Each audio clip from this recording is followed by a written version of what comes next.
हार्दिक धन्यवाद व्यक्त गर्न चाहन्छु।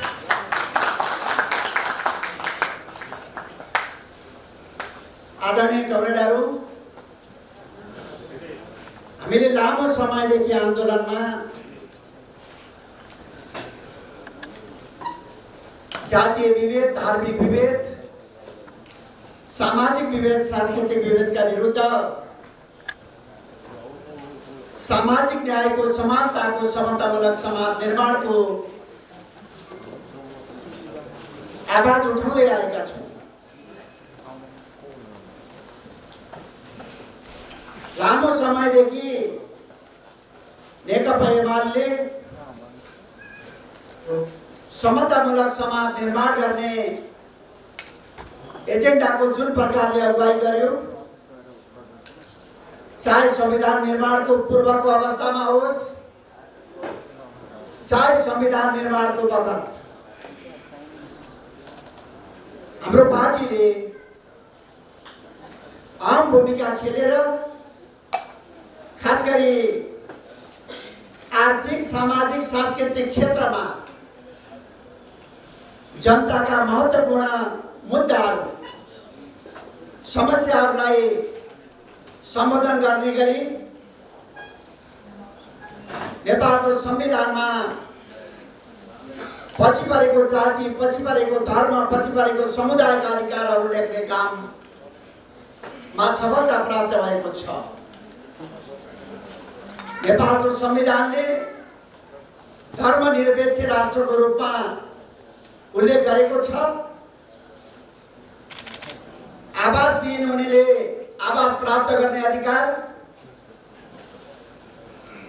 शिक्षा प्राप्त गर्न नसक्ने जनताहरूले शिक्षाको अधिकार, स्वास्थ्य उपचार गर्न नसक्ने जनताहरूले स्वास्थ्यको अधिकार, रोजगारी नपाएका नागरिकहरूले रोजगारीको अधिकार लगायत पछि परेका समुदायहरूका अधिकारहरूको रक्षा र अधिकारको व्यवस्थाको लागि यहाँहरूको दबावले, यहाँहरूको सहयोगले हामीले संविधानमा पर्याप्त कुराहरू उल्लेख गरेका छौँ। यति बेला नेपाली जनताको अनवरत सङ्घर्षको परिणाम स्वरूप प्राप्त भएका संविधानका उपलब्धिहरूलाई रक्षा गर्दै जनताका अधिकारहरूलाई व्यवहारमा कार्यान्वयन गर्ने र आर्थिक, सामाजिक, सांस्कृतिक हिसाबले जनताको जीवनलाई रूपान्तरण गर्ने, परिवर्तन गर्ने काम आज हाम्रो सन्दर्भमा ज्यादै महत्त्वपूर्ण छ। आज खान नपाएका जनताहरूको खाने अधिकार, रोजगारी नपाएका जनताहरूको रोजगारीको अधिकार, आवास नभएका जनताहरूको आवासको अधिकार, यो वर्गीय अधिकार खास गरी विपन्न वर्गको जीवनलाई माथि उठाउने गरी, रूपान्तरण गर्ने गरी जुन प्रकारले आधारभूत तहको जीवनलाई रूपान्तरण गर्नको लागि संविधानमा व्यवस्था गरिएको छ, यो प्रकारको व्यवस्थाको लागि संविधान सभाभित्र नेकपा एमाले ज्यादै महत्त्वपूर्ण भूमिका खेलेको छ। संविधानमा लेख्दैमा वा कानुन निर्माण गर्दैमा एकाएक जनताको जीवन रूपान्तरण हुन सक्दो रहेछ।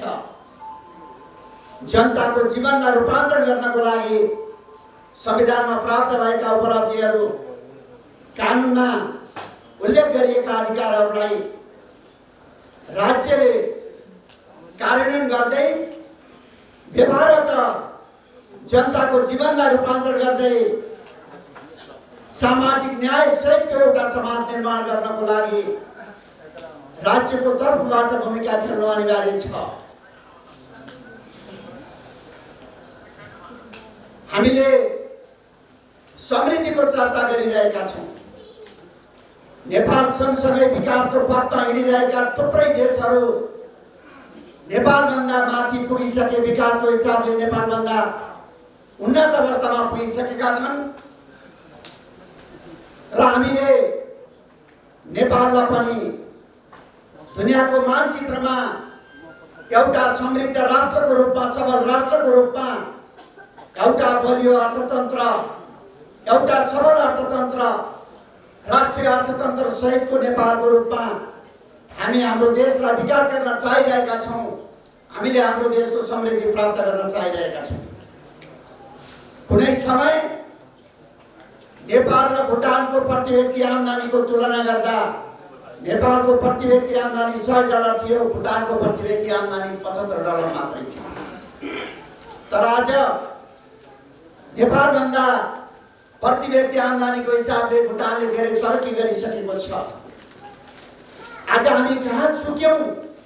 नेपाल सँगसँगै अगाडि बढेका देशहरूमा आज कैयन देशहरूले धेरै तरक्की गरिसकेका छन्, तर नेपाल अहिले पनि खाने पानीको समस्या, सिंचाइको समस्या, खाद्यान्नको समस्या, उपचारको समस्या, शिक्षाको समस्या, रोजगारीको समस्या, यावत समस्याहरूलाई आज नेपाली जनताले सामना गरिरहेका छन्। र निर्वाचनको बखत होस् वा विभिन्न मञ्चहरूमा आज जनताका आधारभूत आवश्यकताहरू आज पार्टीका एजेन्डाहरू बनिरहेका छन्। आज कुनै समय मरुभूमि मात्रै रहेका अरबका थुप्रै देशहरू आज नेपालका युवाहरूको श्रम सिपले आज अरबका थुप्रै देशहरू हरियालीमा परिणत भएका छन्। आज अरबका थुप्रै देशहरूलाई हरियालीमा परिणत गर्ने नेपाली युवाहरूको तागत, नेपाली जनताहरूको तागत, आज नेपाल राष्ट्रको उन्नतिको लागि, आज नेपाली जनताको जीवन रूपान्तरणको लागि हामीले सही ढङ्गले सदुपयोग गर्न सकिरहेका छैनौँ। यो हाम्रो लागि विडम्बनाको विषय हो।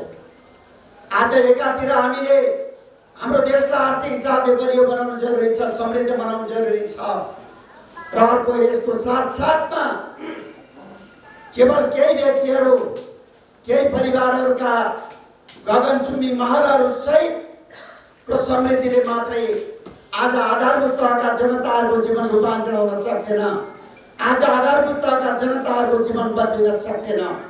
यसकारण हामीले भनिरहेका छौँ, आज केही सयको सङ्ख्यामा आज गगनचुम्बी महल सहित अरबपतिहरू मात्रै निर्माण गरेर आज नेपाली जनताहरूका समस्याहरू समाधान हुन सक्दैनन्। यसको लागि पछि परेका जनताहरू, पछि परेको वर्ग, पछि परेको समुदाय आर्थिक हिसाबले, शैक्षिक हिसाबले, स्वास्थ्यको हिसाबले, रोजगारीको हिसाबले माथि उठ्न जरुरी छ, जसको लागि हामीले भनिरहेका छौँ कि सामाजिक न्याय सहितको समृद्धिको नारा हामीले अगाडि बढाइरहेका छौँ। आज पछि परेको समुदायले न्याय प्राप्त गर्ने समृद्धिको वकालत हामीले गरिरहेका छौँ।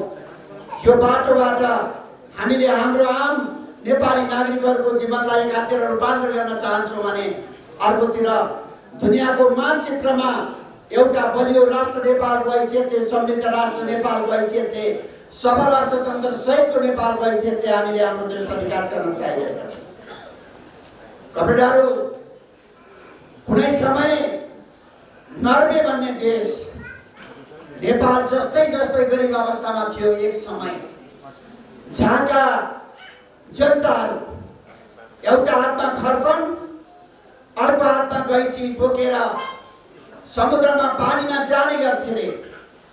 जब पानीमा उनीहरू जान्थे, पानीमा टम्म हिउँ जमेको हुन्थ्यो रे, अनि त्यही हिउँमाथि टेकेर नर्वेका जनताहरूले जब गैँटी बजार्थे रे, गैँटी बजारेपछि जब फुवार पर्थ्यो, जब बरफ फुट्थ्यो, त्यो फुवारमा सर्वराएका माछाहरू मारेर जीवन पाल्ने नर्वेली जनताको देश आज दुनियाँका सुखी जनताको देशमा परिणत भएको छ। दुनियाँको दोस्रो प्रति व्यक्ति आम्दानी प्राप्त गर्ने देशको हैसियतमा विकास भएको छ भने आज हिमालको देश, पहाडको देश, तराईको देश आज विदेशका भूमिहरूमा श्रम खर्चिएर दुनियाँको अर्थतन्त्र बनाउने आँट सहितका नेपाली श्रमजीवीहरूको देश आज किन गरिब? आज हामीले यो सवालमा गम्भीरता साथ समीक्षा गर्न जरुरी छ। आज नेपालको राजनीतिले लामो समयदेखि भाषण सिकायो, आज नेपालको राजनीतिले लामो समयदेखि विरोध सिकायो, लामो समयदेखि नारा सिकायो, तर आफ्नो गौरवमा गौरव गर्ने संस्कृति हामीले अहिले पनि विकास गर्न सकेनौँ।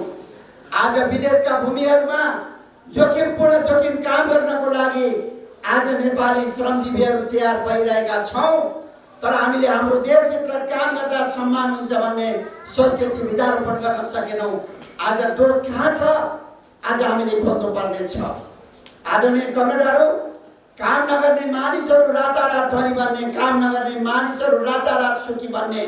तर जसले रात दिन मेहनत गर्छन्, जसले रात दिन पौरख गरिरहेका छन्, पसिना बगाइरहेका छन्, आज रात दिन मेहनत गर्ने, पसिना बगाउने मेहनतका जनताहरू दिन प्रतिदिन गरिब बन्ने। आज यो परिपाटीलाई नेपालको राजनीतिले सुल्टो बनाउनु पर्ने छ। काम गर्नेहरू धनी बन्ने, काम गर्नेहरू सुखी बन्ने, काम नगर्नेहरू ठग्नेहरू दिनदिनै गरिब बन्नुपर्ने एउटा सुल्टो अवस्थामा हामीले परिवर्तन गर्नुपर्ने छ।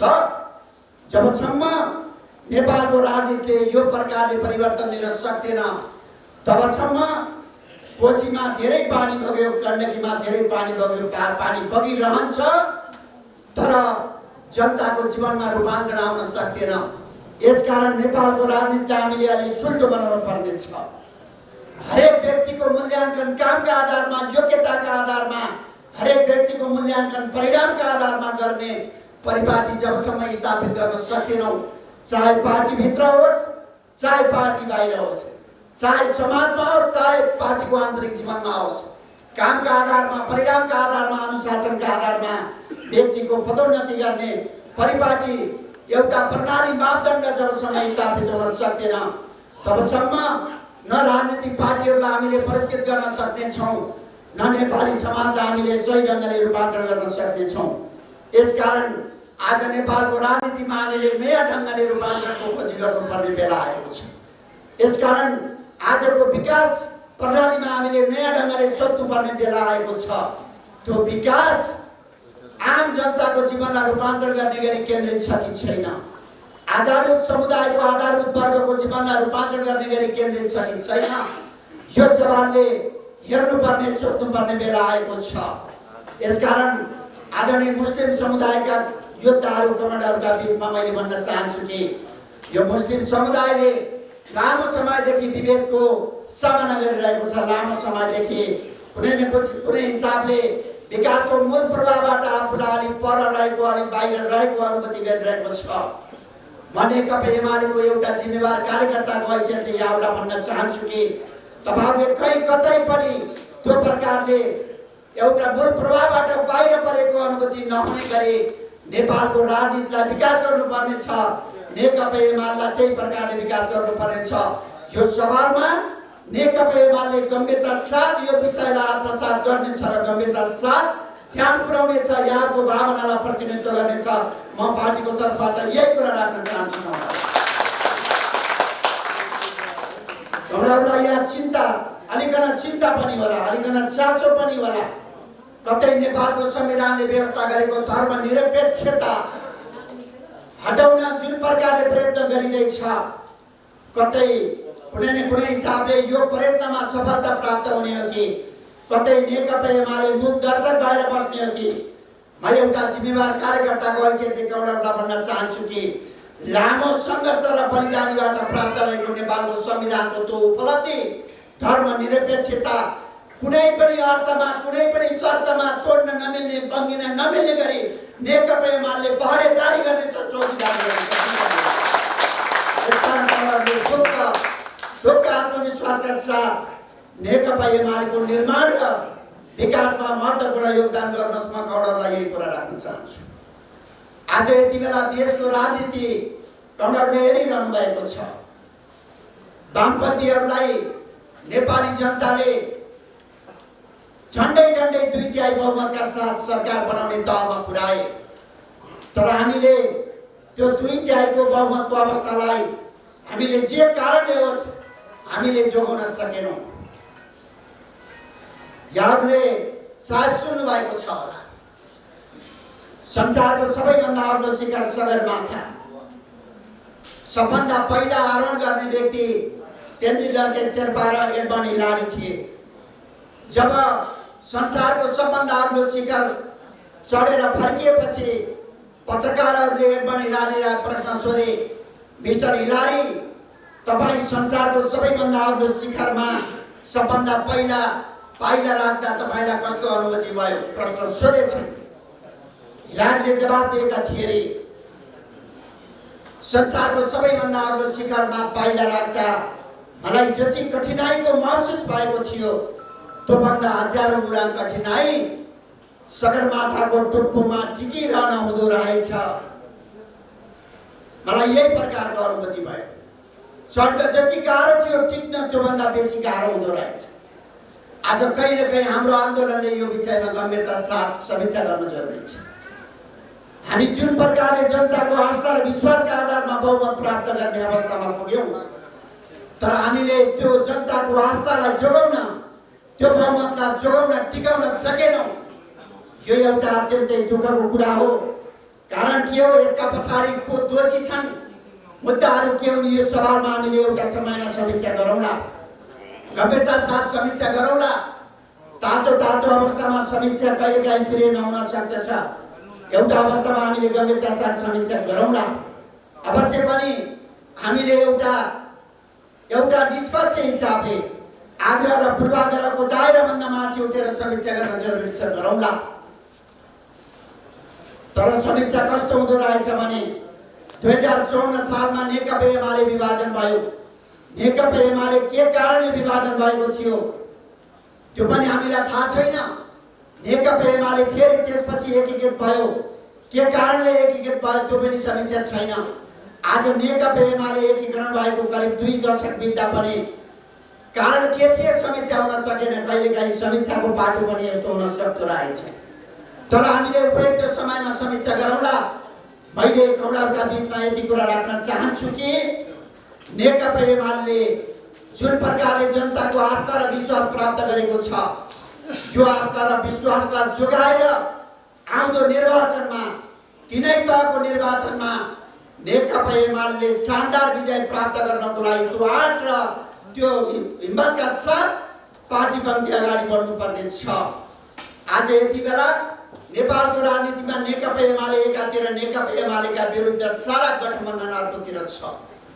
कौडाहरूलाई थाहा छ होला, कौडाहरूलाई महसुस भइरहेको छ होला। दुनियाँमा जुन शक्ति बलियो हुन्छ त्यो शक्तिका विरुद्ध मात्रै गठबन्धन हुने गर्छ, कमजोर शक्तिका विरुद्ध गठबन्धन कहिले पनि हुँदैन। यसकारण यसले सूचित गरिरहेको छ कि नेकपा एमाले त्यो प्रकारको ताकत हो जसका विरुद्ध एक्लै कुनै पार्टीहरूले चुनाव लड्ने आँट गर्न सकिरहेका छैनन्, सोध्न पनि सकिरहेका छैनन्। यसकारण नेकपा एमालेका विरुद्ध गठबन्धनका चर्चाहरू चलिरहेका छन्। तर म कौडाहरूका बीचमा राख्न चाहन्छु कि कुनै पनि प्रकारका त्यस्ता अपवित्र गठबन्धन किन नहुन्। हरेक प्रकारका गठबन्धनका विरुद्ध नेकपा एमाले लड्ने सामर्थ्य राख्दछ, प्रतिस्पर्धा गर्ने सामर्थ्य राख्दछ र प्रतिस्पर्धाको दौरमा नेकपा एमाले विजय प्राप्त गर्न सक्दछ। यो हिम्मत र आँटका साथ नेकपा एमाले अगाडि बढिरहेको छ।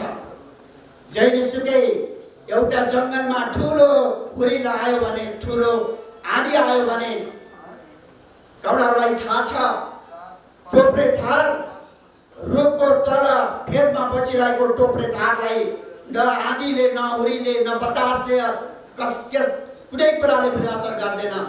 तर जङ्गलमा सबभन्दा अग्लो रुख जुन छ त्यो अग्लो रुखलाई कहिलेकाहीँ आँधी आउने गर्छ, हुरी लाग्ने गर्छ, बतास लाग्ने गर्छ। नेकपा एमाले नेपालको राजनीतिमा त्यही प्रकारको अग्लो रुख हो। यसकारण कहिलेकाहीँ आँधी आउने गर्छ, कहिलेकाहीँ जहाँसम्म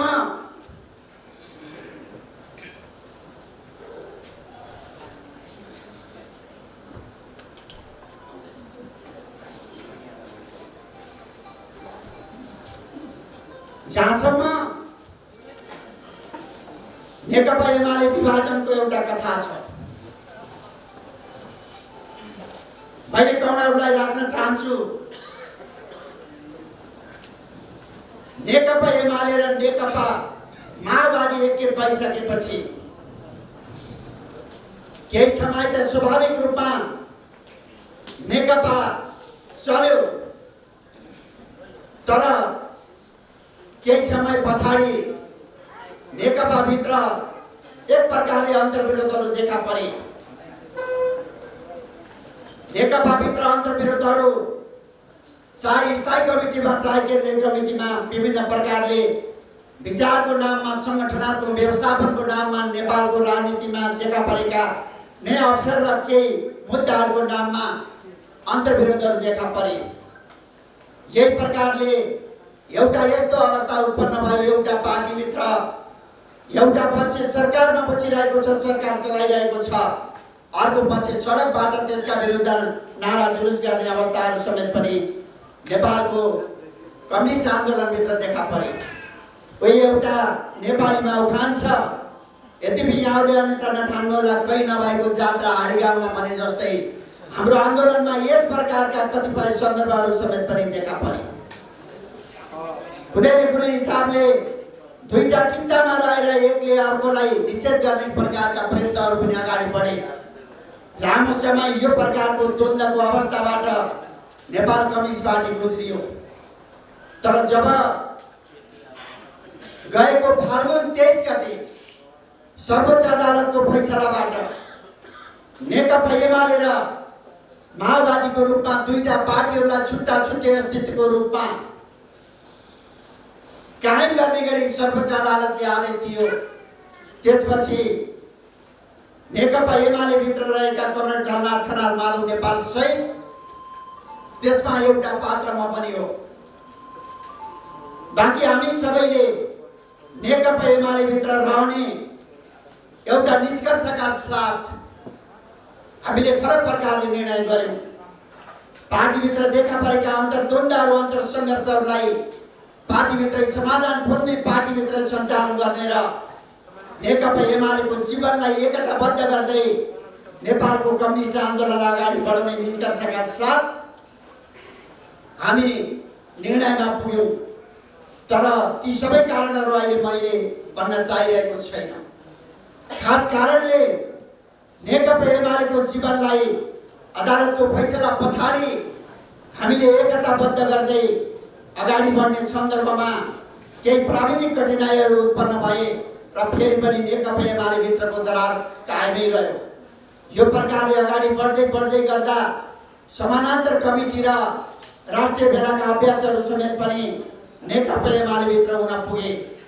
मैले यहाँलाई प्रश्न पार्नै पर्छ, चाहे समानान्तर कमिटीको सन्दर्भ होस्, चाहे छुट्टा छुट्टै बेलाको सन्दर्भ होस्, ती सबै बेला र समानान्तर कमिटीको एउटै आशय भनेको नेकपा एमालेलाई नवौं महाधिवेशनबाट पारित विधान र राजनीतिक प्रतिवेदनका आधारमा, विधिका आधारमा चलाउने गरी नेकपा एमालेलाई एकताबद्ध गर्ने, नेकपा एमालेलाई एक टिक्का राख्ने, त्यसको आशय यही थियो। तर बिस्तारै बिस्तारै यो प्रसङ्ग अगाडि बढ्दै बढ्दै जाँदा आपसमा यस प्रकारले मनमुटाव देखा पर्यो कि कौडाहरूले सहजै अनुमान गर्न सकिरहनु भएको छ। एकले अर्कोलाई शत्रुवत व्यवहार गर्ने प्रकारका अवस्थाहरू समेत पनि देखा परे कौडाहरू। तर ती सबै कुरालाई फेरि समाधान खोज्दै एक ठाउँमा ल्याउनको लागि पार्टी अध्यक्ष कमरेड केपी ओली र त्यो बेलाका वरिष्ठ नेता कमरेड माधव नेपालको बीचमा एउटा कार्यदल बनाएर पार्टी एकताको प्रक्रियालाई सम्पन्न गर्ने गरी, पार्टीलाई एकताबद्ध गर्ने गरी एउटा 10 सदस्यीय कार्यदल निर्माण गर्ने काम गरियो। सहयोगले त्यो कार्यदलको एउटा सदस्यको नाताले मैले कौडाहरूलाई केही घटनाहरू, केही प्रसङ्गहरू कौडाहरूलाई अप्ठ्यारो नहुने गरी मैले केही भन्न मिल्ने गरी म राख्न चाहिरहेको छु। करिब 50-55वटा अनौपचारिक बैठकहरू र करिब 30-35वटा औपचारिक बैठकहरू मार्फत हामीले एउटा निष्कर्षमा पुग्यौं कि नेकपा एमालेलाई 2075 जेठ 2 गतेको अवस्थामा पार्टी र जनसङ्गठनका माथिदेखि तलसम्मका संरचनाहरूलाई फर्काउने र एउटा विधिद्वारा पार्टीलाई सञ्चालन गर्ने, त्यस पछाडि भएका एकता र पार्टीको विधानसँग बाजिने प्रकारका निर्णयहरूलाई बदल गर्ने र पार्टीलाई नवौं महाधिवेशनको विधान र राजनीतिक प्रतिवेदनका आधारमा सञ्चालन गर्ने सहितका 10वटा मुद्दाहरूमा हामीले सहमति कायम गर्यौं। त्यो सहमति नेकपा एमाले भित्रको अन्तर्द्वन्द्वलाई, नेकपा एमाले भित्रको अन्तर्विरोधलाई समाधान खोज्ने एउटा मिलन बिन्दु थियो, एउटा चक थियो, एउटा आधार थियो। हामीले एउटा लामो बस पछाडि नेकपा एमाले भित्रको एक प्रकारको शक्ति सङ्घर्ष, एक प्रकारको समझदारी, एक प्रकारको सम्झौताको अभिव्यक्तिको रूपमा जुन प्रकारले 10 बुँदे सहमति कायम गरेका थियौँ त्यसलाई कार्यान्वयन गरेर पार्टीलाई एक ठाउँमा ल्याउनु पर्थ्यो। आम नेपाली जनताका आशा भरोसाहरूलाई पुरा गर्ने गरी इमानका साथ हामी अगाडि बढ्नु पर्थ्यो। तर जब छलफल अगाडि बढ्दै गयो, हामीले लामो समयदेखि कमरेड माधव नेपाललाई भनिरहेका थियौँ, माधव कमरेड, तपाईले कुनै पनि शर्तमा पार्टी एकतामा आउनुपर्छ, 10 बुँदामा टेकेर तपाईँ पार्टी एकतामा आउनुहोस् भनेर हामीले चर्चा गऱ्यौँ। हामीले उहाँलाई सुझाव दियौँ र हामीले कहिलेकाहीँ भन्ने गर्थ्यौँ, देन सापिङले चिनिया कम्युनिस्ट पार्टीभित्र आफ्नो विचार राख्दा देन सापिङ माओ सेतुङ जीवित रहँदासम्म जेल बसेका इतिहासहरू पनि छन्। जब माओ सेतुङको निधन भयो, देन सापिङले आफ्नो कार्यक्रम मार्फत आधुनिक चीनको एउटा जग बचाले आज चीनको निर्माणको हिसाबले भन्ने हो भने देङको पहिलो हात छ भनेर भन्ने गरिन्छ। कहिलेकाहीँ सही विचारहरू पनि अझै पर्न सक्छन्, कहिलेकाहीँ सही विचारहरूले पनि मान्यता नपाउन सक्दछ। तर ती तमाम कुराका बीचबाट पनि पार्टी र आन्दोलनको हितको लागि विभाजनतिर जानु हुँदैन। हामीले माधव कौरलाई धेरै हिसाबले तर्क राख्ने गर्थ्यौँ। हामीले एक हिसाबले माधव कौरलाई पटक पटक हामीले हाम्रा तर्कहरू राख्ने गर्थ्यौँ। तर उहाँले भन्ने गर्नुहुन्थ्यो, तपाईहरुले जति तर्क दिए पनि म मान्दिनँ। उहाँले हामीलाई राजनीतिक वैचारिक हिसाबले कन्भिन्स गर्ने, खण्डन गर्ने वा आफ्ना तर्कहरूलाई पुष्टि गर्ने कुरा भन्दा पनि हामीले जब तर्क राख्थ्यौँ, उहाँले भन्नुहुन्थ्यो, उहाँको एउटै तर्क पनि गर्थ्यो, तपाईहरुले जति सुकै भने पनि म मान्दिनँ। उहाँले यसै गरी गर्नुहुन्थ्यो। फेरि हामीले लगातार तर्क राख्ने गर्थ्यौँ पार्टीको स्थायी कमिटीका सदस्यहरूको बिचमा। हामीले लामो ढङ्गले भन्ने गर्थ्यौँ, अभ्यासहरू राख्ने गर्थ्यौँ, दुनियाँका अभ्यासहरू राख्ने गर्थ्यौँ। दुनियाँको कम्युनिस्ट आन्दोलनमा कहिले बहुमत, कहिले अल्पमत, कहिले पदमा, कहिले पद बाहिर, कहिले भने जस्तो, कहिले भने भन्दा फरक ढङ्गको परिणाम मार्क्सको जीवनमा पनि पैदा भएको छ, लेनिनको जीवनमा पनि पैदा भएको छ, माओ सेतुङको जीवनमा पनि पैदा भएको छ। यसकारण तपाईँ अल्पमतमा पर्नुभयो भनेर अन्यथा गर्ने होइन भनेर उहाँलाई हामीले सम्झाउँथ्यौँ। तर उहाँले फेरि भन्नुहुन्थ्यो, तपाईहरुले जतिसुकै तर्क दिए पनि मैले मान्दिनँ। उहाँले यही मात्रै भन्नुहुन्थ्यो, केवल मैले मान्दिनँ मात्रै भन्नुहुन्थ्यो। र पछि केन्द्रीय कमिटीका सदस्यहरूको बिचमा लामो छलफल भयो र केन्द्रीय कमिटीका अधिकांश सदस्यहरूले एउटा तर्क दिनुभयो कि 10 बुँदे सहमतिका आधारमा पार्टीलाई एकताबद्ध गर्ने, स्थायी कमिटीमा रहेका कमरेडहरूको सुझावका आधारमा एकतामा जाने भनेर पार्टीका केन्द्रीय कमिटीका सदस्यहरूले म्यान्डेट दिनुभयो। त्यो म्यान्डेटलाई विधिको वकालत गर्ने कमरेड माधव नेपालले आत्मसात गर्नुहोला भन्ने हाम्रो अपेक्षा थियो। तर दुर्भाग्यवश कमरेड माधव नेपालले स्थायी कमिटीमा रहेका सदस्यहरूको फेरि पनि छलफल राख्नु भएन। स्थायी कमिटीमा त्यति बेला 13 जना सदस्यहरूको उपस्थिति थियो। 13 जना मध्ये 10 जना सदस्यहरूले पार्टी एकताको पक्षमा निरन्तर वकालत गरिरहनु भएको थियो। एउटा विधि मान्ने नेताको लागि, विधि मान्ने पार्टीको लागि 13 जना मध्ये 10 जनाले एकतामा जाने वकालत गरिरहेको बेला त्यसलाई लत्ताएर अनायासै छलफल बिना पार्टीलाई विभाजनतिर लाने कुराले उहाँले जीवनमा उठाइआएको त्यो विधि भन्ने कुराको अनुहार नै उदाहरण भएको छ। त्यो हिसाबले उहाँले जे कुरा भन्नुभएको थियो स्वयं त्यो कुरा उदाहरण भएको छ। त्यसपछि कमरेडलाई म अर्को एउटा तर्क राख्न चाहन्छु, अर्को एउटा सन्दर्भ पनि राख्न चाहन्छु। कमरेड केपी ओली जति बेला सामान्य प्रधानमन्त्रीको हैसियतमा हुनुहुन्थ्यो, त्यति बेला दल विभाजन सम्बन्धी अध्यादेश आयो। 40% सांसद वा 40% केन्द्रीय कमिटीका सदस्यहरू भएको अवस्थामा दल विभाजन गर्न पाउने अध्यादेश आयो। त्यो अध्यादेशको विरोधमा म लगायत 22 जना स्थायी कमिटीका सदस्यहरूले राजनीतिक अस्थिरतालाई सङ्कट पैदा गर्छ, संविधान र कानुनको व्यवस्थाको बर्खिलाप छ भनेर पार्टीका दुईटै अध्यक्ष नेकपा भएको बेलामा कमरेड केपी ओली र प्रचण्डलाई बैठक बोलाउने गरी हामीले आग्रह गरेर एउटा ज्ञापन पत्र दियौं। 40% सांसद वा 40% केन्द्रीय सदस्यले पार्टी विभाजन गर्ने कुराले देशमा अस्थिरता पैदा गर्छ भनेर हामीले विरोध गर्यौं। त्यो बेला प्रधानमन्त्रीको हैसियतले कमरेड केपी ओलीले त्यो विधेयकलाई फिर्ता लिनुभयो। हाम्रो भनाइले हाम्रो दबावलाई उहाँले आत्मसात गर्नुभयो र फिर्ता लिनुभयो। तर दुर्भाग्य 40% सांसद वा 40% केन्द्रीय सदस्यको आधारमा पार्टी विभाजन गर्ने कुरा राजनीतिक अस्थिरता निम्त्याउने कुरा हो भनेर वकालत गरिरहनुभएका कमरेड माधव नेपाल, कमरेड चन्द्रनाथ खनाल आज नेपाली कांग्रेससँग मिलेर, माओवादीसँग मिलेर नेकपा एमालेलाई कमजोर पार्नको लागि, आन्दोलनलाई समाप्त पार्नको लागि, आन्दोलनलाई कमजोर बनाउनको लागि 40% होइन कमरेडहरू, आज 20% सांसद वा 20% केन्द्रीय सदस्यको आधारमा दल विभाजन गर्न पाउने अध्यादेश ल्याएर जुन प्रकारले लुचुक्क पार्टी निर्माण गर्ने काम गरियो, यो राजनीतिक हिसाबले, संवैधानिक हिसाबले, नैतिक हिसाबले बिल्कुल बेठिक छ। बिल्कुल आज यो प्रकारले नयाँ दल निर्माण गरिएको छ। दुनियाँमा नयाँ दलहरू धेरै निर्माण हुन सक्दछन्, तर दलहरू निर्माण गर्नको लागि सैद्धान्तिक, वैचारिक कारण चाहिन्छ। सिद्धान्त र विचारको जगभन्दा बाहिर रहेर केवल आवेग र उत्तेजनाको आधारमा, केवल भावनाको आधारमा, प्रतिशोधको आधारमा निर्माण गरिएका कुनै पनि दलहरूले नेपालको राजनीतिमा दलहरूको औचित्य स्थापित गर्न सकेका कुनै पनि उदाहरणहरू छैन। आज नेकपा एमालेका केही कार्यकर्ताहरूलाई लिएर विभाजनको एउटा प्रसङ्ग त देखा परेको छ।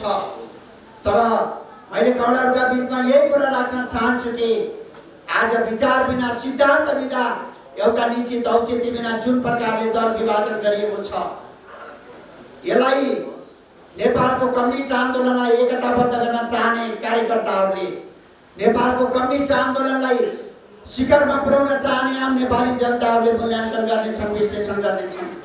मैले यहाँका बीचमा यही कुरा राख्न चाहन्छु र मैले यहाँसँग यही भन्न चाहन्छु कि यो प्रकारको विभाजनलाई कुनै पनि हिसाबले कार्यकर्ताहरू स्वीकार्ने छैनन्, आम नेपाली जनताहरूले स्वीकार्ने छैनन्। हुन त उहाँले विभिन्न ठाउँहरूमा नेकपा एमालेलाई टर्च बालेर खोज्नु पर्नेछ भनेर भाषण गरेका समाचारहरू पनि हामी सुनिरहेका छौँ। उहाँलाई मैले आरोप लगाउन चाहदैन, मैले कुनै निन्दा प्रदर्शन गर्न चाहदैन। म यस कारण पनि निन्दा प्रदर्शन गर्न चाहदैन कि केही समय अगाडि भारतमा स्वामी रामातीर्थ नामका एकजना प्राध्यापक हुनुहुन्थ्यो, स्वामी हुनुहुन्थ्यो। स्वामी रामातीर्थले प्राध्यापन गर्नुहुन्थ्यो।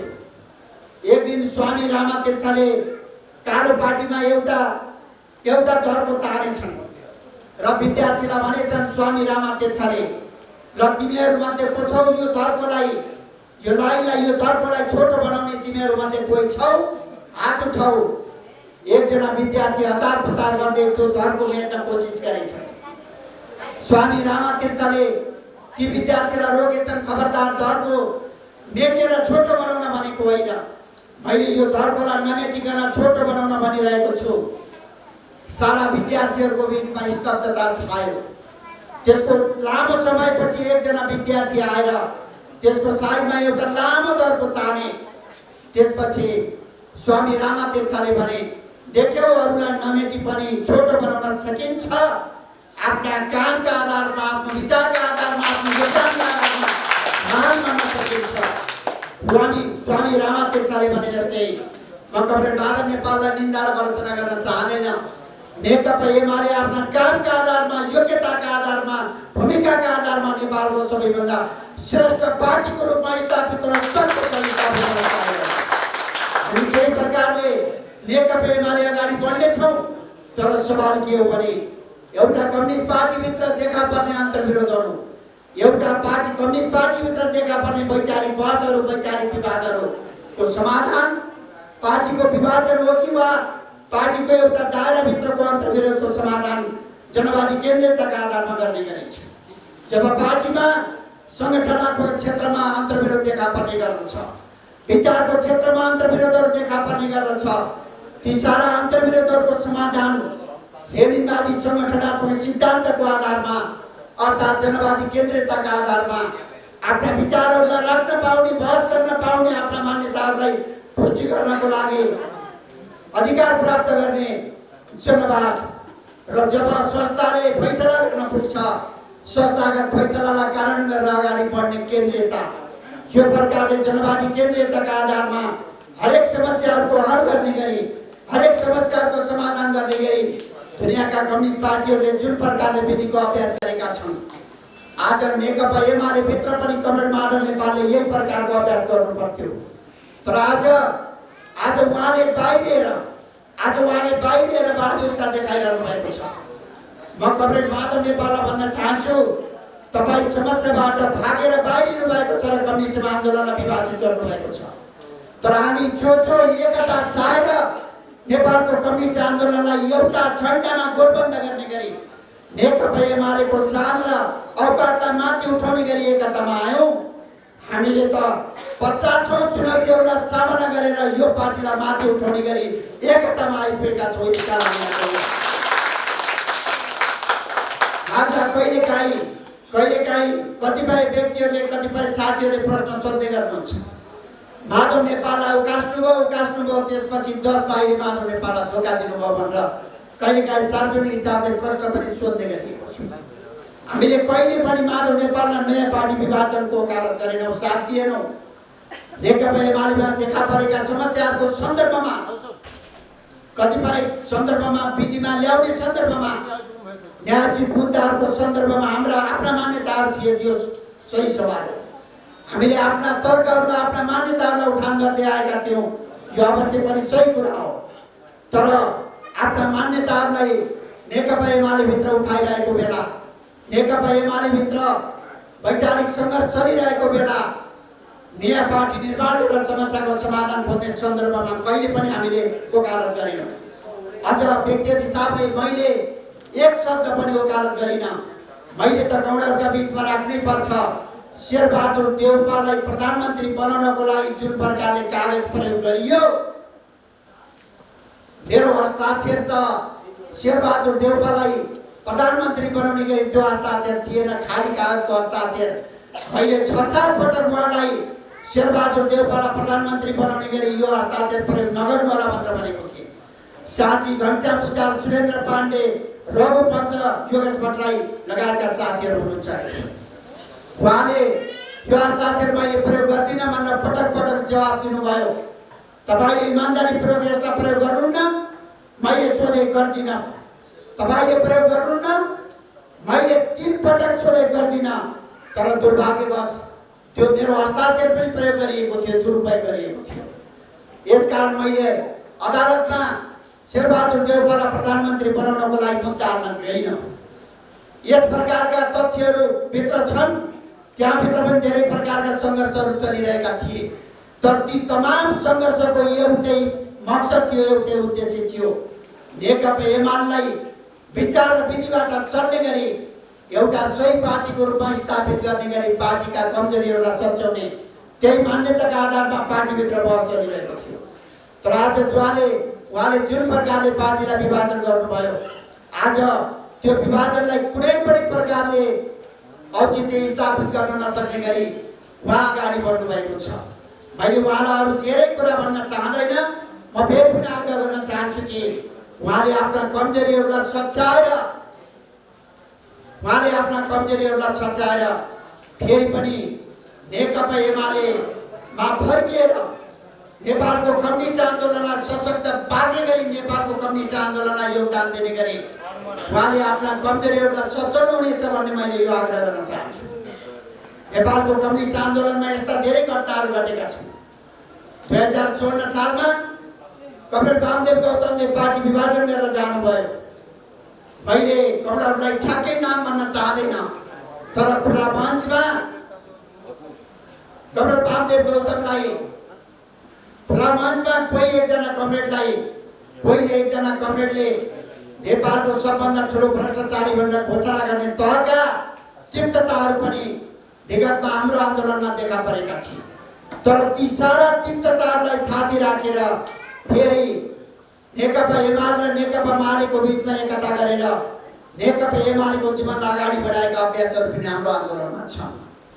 यसकारण कमरेड माधव नेपालले आफ्ना कमजोरीहरूलाई सच्याएर पार्टी एकतामा फर्कनको लागि मैले आग्रह गर्न चाहन्छु, म अनुरोध गर्न चाहन्छु, विनम्रतापूर्वक म अनुरोध गर्न चाहन्छु। दुनियाँमा मार्क्सवादको औचित्य समाप्त भयो, कम्युनिस्ट आन्दोलनको औचित्य समाप्त भयो भनेर स्याल हुइया गरिरहेको बेला सन् 1990 को दशकमा सोभियत संघ र पूर्वी युरोपका थुप्रै देशहरूबाट कम्युनिस्ट पार्टीको राज्य सत्ता एकपछि अर्को ढलिरहेको बेला मार्क्सवादको औचित्य समाप्त भयो भनेर स्याल हुइया गरिरहेको बेला नेपालमा कमरेड मदन भण्डारीको अगुवाईमा बहुदलीय जनवादको कार्यक्रम सहित प्रतिस्पर्धा मार्फत कम्युनिस्ट पार्टीले श्रेष्ठता स्थापित गर्न सक्दछ भन्ने मूल्य र मान्यतालाई स्थापित गर्ने दुनियाँमा कम्युनिस्ट पार्टीका सत्ताहरू ढलिरहेका थिए, तर नेपाली जनताले कम्युनिस्ट पार्टीलाई रोजिरहेका थिए। आज नेकपा एमाले धेरै पटक सरकारमा अभ्यास समेत गरेको छ। यो प्रकारले अहिले जुन प्रकारले नेपालको कम्युनिस्ट आन्दोलनलाई कमजोर पार्ने गरी नेकपा एमालेको विभाजन खोजिएको थियो, नेकपा एमालेको विभाजनको षड्यन्त्र गरिएको थियो, डिजाइन गरिएको थियो, तर त्यो प्रकारले हाम्रो आन्दोलनमा क्षति भएको छैन। केही आंशिक हिसाबले क्षति भएको छ। यो क्षतिलाई कमरेडहरूले मन वचन कर्मले एकताबद्ध भएर आम नेपाली जनताको बीचमा विचार र कार्यक्रमका आधारमा व्यवहारका आधारमा आम जनताको आस्था र भावनालाई जित्दै फेरि पनि नेपालको राजनीतिमा एउटा सशक्त पार्टीको हैसियतले, एउटा क्रान्तिकारी पार्टीको हैसियतले, एउटा सबैभन्दा ठुलो दलको हैसियतले नेकपा एमाले नेपाली जनताको जीवन रूपान्तरणको लागि जे प्रकारले योगदान गरेको छ, यो योगदानलाई अझ माथि उठाउने गरी, अझ पुरा गर्ने गरी आउँदा निर्वाचनमा नेकपा एमालेको विजयको लाल झण्डालाई अझ बरकरार राख्ने गरी जोगाउने गरी हाम्रो आन्दोलन यो प्रकारले निरन्तर हामी अगाडि बढ्नेछौँ। अहिले कहिलेकाहीँ सूर्यमा पनि ग्रहण लाग्ने गर्छ, कहिलेकाहीँ सूर्यमा ग्रहण लाग्ने गर्छ। कमरेड माधव नेपालले एमालेलाई टर्च मारेर खोज्नुपर्छ भन्नुभएको छ। जहाँ सूर्य झलमल्ल चम्किरहनेछ, सारा कुना काप्चाको अन्धकार नै सूर्यले अन्त्य गर्नेछ भने त्यस्तो अवस्थामा टर्चको आवश्यकतै पर्ने छैन। त्यो अवस्थामा टर्चको आवश्यकतै पर्ने छैन। यो उद्देश्यका साथ, यो अठोटका साथ, यो आत्मविश्वासका साथ नेकपा एमाले अगाडि बढ्नेछ। तर कमरेडहरू, एउटा सन्दर्भमा हामी गम्भीर हुन जरुरी छ। हामीले धेरै पटक सरकार बनाएका छौँ, हामीले निर्माण गर्ने सरकारहरू यद्यपि कांग्रेसले निर्माण गरेको सरकारभन्दा तात्विक हिसाबले, परिणामको हिसाबले भिन्न पनि छन्, तर आज त्यति भिन्न भएर मात्रै पर्याप्त हुन सक्दैन। अझ हामीले नेपाली कांग्रेस लगायतका अरू दलहरूले निर्माण गर्ने सरकारभन्दा नेकपा एमाले चलाउने सरकार आधारभूत वर्गको जीवन रूपान्तरणको लागि, आज नेकपा एमाले नेतृत्व गर्ने सरकार गाउँको विकासको लागि, गरिबको जीवन रूपान्तरणको लागि, पछि परेको समुदायको जीवन रूपान्तरणको लागि, अर्थात् आर्थिक, सामाजिक, सांस्कृतिक रूपान्तरणको लागि अरू कुनै सरकारभन्दा अब्बल सरकारको रूपमा, अरू कुनै सरकारभन्दा फरक सरकारको रूपमा हामीले परिणाम दिनुपर्ने छ। एउटा छोटो अवधिमा नेकपा एमाले त्यही प्रकारले परिणाम दिनुपर्ने छ। यसकारण हामीले हाम्रो आन्दोलनमा केही विचारहरूमा समीक्षा गर्नेछौँ। किन कम्युनिस्ट पार्टीभित्र जब कम्युनिस्ट पार्टीहरू सरकारमा पुग्ने गर्छन् तब कम्युनिस्ट पार्टीभित्र द्वन्द्व पैदा हुने गर्छ। जब कम्युनिस्ट पार्टीहरू सत्तासीन हुने गर्छन् तब किन कम्युनिस्ट पार्टीभित्र खिचातानी हुने गर्छ? के कारणले सत्ता बाहिर रहँदा भन्दा सत्ता भित्र रहँदा पार्टीभित्र द्वन्द्व पैदा हुने गरेको छ? यसको कहीँ न कहीँ हामीले ठिक ढङ्गले समीक्षा गर्न जरुरी छ र एउटा वैज्ञानिक समाधान प्रणाली हामीले खोज्नुपर्ने आवश्यकता छ। एउटा कम्युनिस्ट पार्टीले सरकार चलाउँदा कम्युनिस्ट पार्टी र सरकारको बीचको अन्तर सम्बन्ध कस्तो रहने यो सवालमा अवश्य पनि हामीले एउटा विधि स्थापित गर्न जरुरी छ। यो सवालमा पनि गम्भीरता साथ हामीले छलफल गर्न जरुरी छ। एउटा कम्युनिस्ट पार्टी सरकारमा रहँदा हाम्रा घोषणाहरूका आधारमा सरकारका नीति कार्यक्रमहरू कुन प्रकारले निर्माण गर्ने यो सवालमा हामीले गम्भीरता साथ छलफल गर्न जरुरी छ। एउटा कम्युनिस्ट पार्टीभित्र जब विचारको आधारमा प्रतिस्पर्धा हुने गर्छ, विचारका आधारमा बहस हुने गर्छ, त्यो अवस्थामा एउटा कम्युनिस्ट पार्टीभित्र उत्पन्न हुने फरक विचारहरू कुन ढङ्गले सञ्चालन गर्ने र कुन ढङ्गले समाधान खोज्ने यो सवालमा हामीले गम्भीरता साथ समाधान खोज्नु पर्ने छ।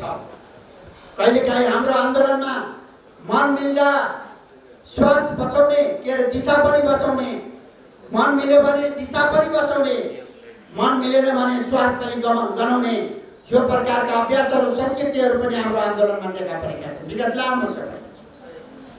मन मिल्यो भने कोही कमरेडको हेर्दा पनि अनुहार राम्रो, बोली पनि राम्रो, भाषण पनि राम्रो, तर्क पनि राम्रो, हात हल्लाउने पनि राम्रो। मन मिलेन भने हजारौं कुराहरू पनि नराम्रा। यस प्रकारको प्रवृत्ति कम्युनिस्ट आन्दोलनभित्र लामो समयदेखि चाहे नेपालको कम्युनिस्ट आन्दोलनमा होस् चाहे अन्तर्राष्ट्रिय कम्युनिस्ट आन्दोलनमा होस् यस प्रकारका प्रवृत्तिहरू देखा परेका छन्। पुष्पलाल जसले नेपाल कम्युनिस्ट पार्टीको स्थापना गरे, संस्थापक महासचिव पुष्पलालको बारेमा गद्दार पुष्पलाल भनेर किताब निकाल्ने प्रवृत्ति पनि नेपालको कम्युनिस्ट आन्दोलनमा देखा पर्यो। यस प्रकारले कहिलेकाहीँ हाम्रो आन्दोलनमा विचारको तहमा हुने बहसहरू, कहिलेकाहीँ संगठनात्मक क्षेत्रमा हुने अन्तर्विरोधलाई सही ढङ्गले बचाउन नसक्ने प्रकारका प्रवृत्तिहरू पनि देखा परेका छन्। तर म गौडरका बीचमा भन्न चाहन्छु कि सयौं जातका फुलहरू फक्रेर ढकमक्क भएको एउटा फुलबारी जस्तै विभिन्न विचारहरू फक्रने फुल्ने एउटा ठुलो फुलबारी नेकपा एमाले हो। यहाँ हजारौं विचारहरूको स्थान छ, हजारौं विचारहरू फुल्न पाउँछ, फक्रन पाउँछ भने मात्रै नेकपा एमाले सबल भएर जानेछ। हामीले यही प्रकारले नेकपा एमालेको जीवनलाई हामीले अगाडि बढाउनु जरुरी छ। कमरेड मदन भण्डारीले 2049 सालमा विचारको तहमा सार्वजनिक हिसाबले बहस खुला गर्नुभयो। बहुदलीय जनवाद, नयाँ जनवाद, परिवारचित नयाँ जनवाद, सामाजिक जनवाद लगायतका धेरै प्रकारका जनवादका विचारहरू प्रवेश गरे। बहुदलीय जनवादले अत्यधिक बहुमतका साथ विजय प्राप्त गरेर नेपाली क्रान्तिको कार्यक्रम बहुदलीय जनवाद 2049 सालको 5औं महाधिवेशनले पारित गर्यो।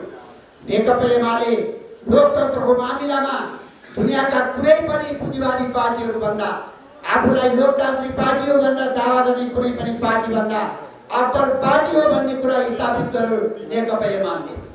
नेकपा एमाले जुन प्रकारले अन्तर्राष्ट्रिय लोकतन्त्रका मूल्य र मान्यताहरू छन्, चाहे आवधिक निर्वाचन, शक्ति पृथकीकरणको सिद्धान्त, स्वतन्त्र न्यायपालिका, प्रेस स्वतन्त्रता, आवधिक निर्वाचन, बहुलवाद, बहुदलीय प्रतिस्पर्धा, खुला समाज लगायतका अन्तर्राष्ट्रिय लोकतन्त्रका मूल्य र मान्यताहरूलाई आत्मसात गर्दै नेकपा एमाले नेपालको राजनीतिमा चाहे पार्टीको आन्तरिक जीवनमा होस् चाहे नेपाली समाजमा होस् एउटा लोकतान्त्रिक पार्टीको रूपमा, एउटा जनवादी पार्टीको रूपमा, एउटा क्रान्तिकारी पार्टीको रूपमा आफूलाई स्थापित गरेको छ। लामो समयदेखि नेकपा एमाले जुन प्रकारले राष्ट्रिय अन्तर्राष्ट्रिय रूपमा नेकपा एमालेलाई एउटा लोकतान्त्रिक पार्टीको रूपमा स्थापित गरेको छ, यो गौरवलाई नेकपा एमाले अझ जोगाउँदै अझ विकास र उन्नत बनाउँदै हामी अगाडि बढ्नु पर्ने छ। यसकारण चाहे आउँदो विधान महाधिवेशनमा होस् चाहे आउँदो नेतृत्व महाधिवेशनमा होस् नेकपा एमाले एकातिर विचारको सन्दर्भमा नेकपा एमाले अत्यन्त लोकतान्त्रिक छ भनेर पुष्टि गर्न जरुरी छ। अर्कोतिर नेकपा एमाले एकताको भावनालाई, एकताको मर्मलाई आत्मसात गर्दै नेकपा एमाले भनेको एउटा कडा अनुशासन सहितको पार्टी हो। एउटा नेकपा एमाले भनेको वैचारिक, सैद्धान्तिक, भावनात्मक हिसाबले, संगठनात्मक हिसाबले एकताबद्ध भएको पार्टी हो। यो पार्टीमा जुन प्रकारको ताकत छ यो ताकतलाई कुनै शक्तिले, कुनै षड्यन्त्रले, कुनै बलले पराजित गर्न सक्दैन भन्ने कुरा हामीले यति बेला एकातिर नेकपा एमालेलाई कमजोर पार्न चाहने शक्ति देशभित्र क्रियाशील रहेका छन्। विभिन्न प्रकारले हाम्रा विरुद्ध उनीहरू क्रियाशील बनिरहेका छन्।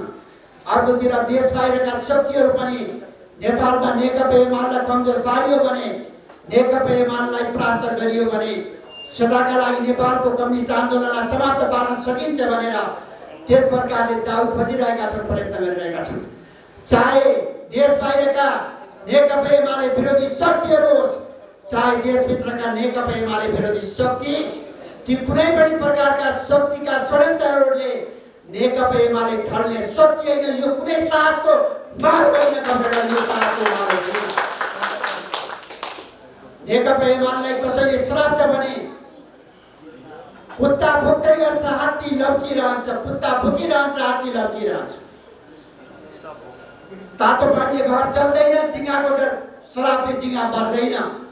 नेकपा एमालेका विरुद्ध जतिसुकै आरोप लागे पनि, नेकपा एमालेलाई विभाजित गर्नको लागि जतिसुकै कोसिस गरे पनि अब यो प्रकारको एकतालाई अझ मजबुत बनाउँदै हामी पार्टीलाई अगाडि बढाउनु जरुरी छ। यसकारण मैले गौरवलाई यही अनुरोध गर्न चाहन्छु, मुस्लिम समुदायका आदरणीय जनताहरूको बिचमा यहाँहरूले नेकपा एमालेका विचार र कार्यक्रमहरू मार्फत, नेकपा एमालेका व्यवहारहरू मार्फत, नेकपा एमालेका घोषणाहरू मार्फत यो पार्टीलाई स्थापित गर्ने सन्दर्भमा यहाँहरूले अत्यन्त महत्त्वपूर्ण भूमिका खेल्नुहोला। यहाँहरूले जुन प्रकारले अहोरात्र योगदान गर्नुभएको छ, यहाँको योगदानको परिणति आज नेकपा एमाले यो ठाउँमा आइपुगेको छ। आउँदा दिनहरू हाम्रो लागि केही चुनौतीपूर्ण हुनेछन्, अवश्य पनि आउँदा दिनहरू हाम्रो लागि चुनौतीपूर्ण हुनेछन्। ती अनेक चुनौतीका बिचमा पनि एउटा नेत्रलाल आवागीको एउटा भनाइ छ, आँधी उडेर हुन्डरी चलिरहेको बेला सती साल मात्र ठिङ्ग उभिन सक्छ। कमरेड होचिमिनले एकपटक भन्नुभएको छ, कार्यकर्ताको मूल्याङ्कन तीनटा अवस्थामा हुन्छ। एउटा राजनीतिक सङ्कटको बेला, अर्को पारिवारिक सङ्कटको बेला, तेस्रो प्रतिक्रियावादीको यातना शिविरमा। यदि एउटा कार्यकर्तालाई परिवारमा सङ्कट आएको बेला पनि विचलित नभएर आन्दोलन र पार्टीको लागि उसले आफूलाई जोगाइराख्यो भने कार्यकर्ताको मूल्याङ्कन त्यस्तो अवस्थामा हुन्छ।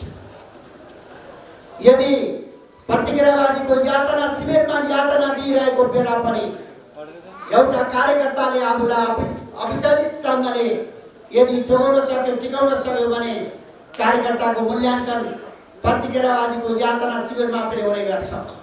र तेस्रो कार्यकर्ताको मूल्याङ्कन राजनीतिक सङ्कटको बेला, यति बेला नेपालको राजनीतिमा केही सङ्कट पैदा भएको छ, नेकपा एमालेभित्र केही समस्या पैदा भएको छ। यो सङ्कटको बेला विचलित नभएर नेकपा एमाले निर्माणको लागि यदि नेकपा एमालेका कार्यकर्ताहरू अटल विश्वासका साथ अगाडि बढे भने कार्यकर्ताको मूल्याङ्कन यो सङ्कटमा हुने गर्दछ। यसकारण कमरेडहरू, तपाईँहरूले आफ्नो समुदायमा जुन प्रकारले महत्त्वपूर्ण योगदान गर्नुभएको छ, तपाईँहरूको योगदानलाई म फेरि पनि पार्टीको तर्फबाट उच्च प्रशंसा गर्न चाहन्छु, उच्च सम्मान गर्न चाहन्छु। र आउँदा चुनौतीहरूलाई सामना गर्ने गरी आउँदा दिनहरूमा एउटा दृढता र अठोटका साथ प्रतिस्पर्धाको दौरमा उत्रने गरी तपाईँहरूले आफूलाई तयार गर्नुहोला। हाम्रा सामुमा धेरै महत्त्वपूर्ण अभिभारा छन्। समाजवादको आधार तयार गर्दै नेपाली जनताको जीवनलाई माथि उठाउने एउटा अभिभारा हाम्रा सामुमा आएको छ। संविधानका उपलब्धिहरूलाई कार्यान्वयन गर्दै एउटा सुखी जनताको देश निर्माण गर्ने अभिभारा हाम्रो काँधमा आएको छ। यो अभिभारालाई पुरा गर्नको लागि नेकपा एमाले अगुवाई गर्न जरुरी छ। यो अभिभारालाई पुरा गर्नको लागि नेकपा एमाले